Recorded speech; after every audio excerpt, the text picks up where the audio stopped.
বর্তমান যুগে mobile phone আমাদের জীবনের অপরিহার্য অংশে পরিণত হয়েছে।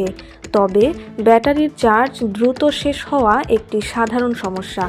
এই সমস্যার সমাধানে বিজ্ঞানীরা উদ্ভাবন করেছেন এমন প্রযুক্তি যা মোবাইল ফোনকে দীর্ঘ সময় চার্জের প্রয়োজন ছাড়া চালাতে সক্ষম।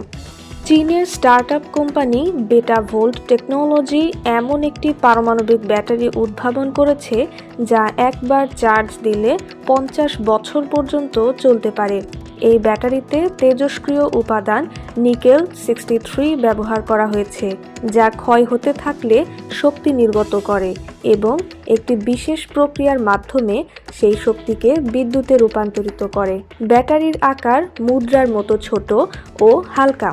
দৈর্ঘ্য ও প্রস্থ 15 মিলিমিটার এবং উচ্চতা 5 মিলিমিটার। 2025 সালের মধ্যে এই ব্যাটারির শক্তি বাড়িয়ে 1 ওয়াটে পৌঁছানোর লক্ষ্য নিয়ে কাজ করছে বেটাভোল্ট।